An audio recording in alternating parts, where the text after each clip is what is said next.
Good evening. Another town most of us never heard of, now the site of another horror most of us never imagined. It happened in the eastern Ukraine city of Kramatorsk, what U.S. officials say was a Russian short-range ballistic missile striking a train station where several thousand civilian refugees waited for passage to safer regions. The results, we should warn you, are what we have sadly come to expect in Russia's scorched earth invasion.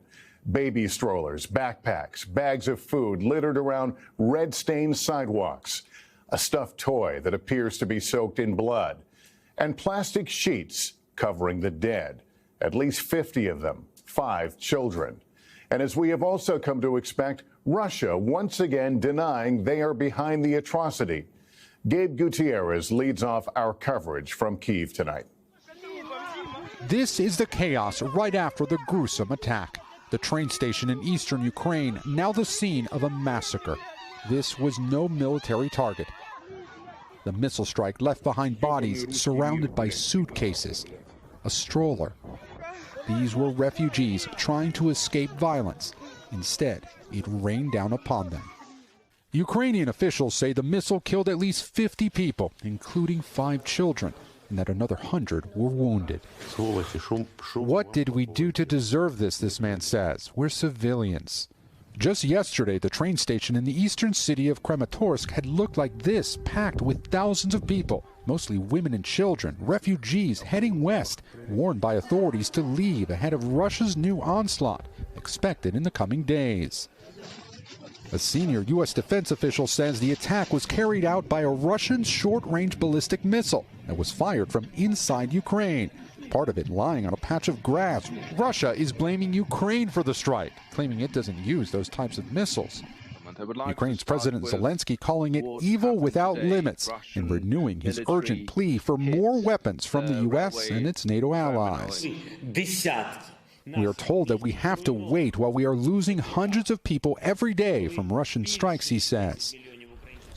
While outside the northern city of Chernihiv, Russian forces have left, and there's now a backlog of burials. One by one, families agonize at this new graveyard, separate from the main cemetery. Perhaps most heartbreaking, many of these don't have a proper headstone. Each of those markings in that field is another body. More than 100 burials so far, and there are new trenches. Today, Zurikina Ludmila laid her brother to rest. Sergei was 55 years old and had enlisted in Ukraine's territorial defense just days after the invasion. Ludmila and her mother tell us he was killed less than a week later during a shelling at a school. Only military target. The Russians keep saying that they're not targeting civilians. Do you believe this? These are not people, she says. They're savages. They'd waited more than a month to bury him. The constant shelling had made it too dangerous. He is finally at peace, she says, but she and her country are not. Such heartbreaking stories, Gabe. And now Ukraine is saying this attack we've seen in the train station could be a preview of what will happen in the east. Yes, Lester, President Zelensky has been warning that the Russian onslaught would ramp up in the eastern part of the country. That's partly why we saw so many refugees at that train station. And now it appears the Russians are redoubling their efforts for the eastern Donbass region after their defeat around Kyiv.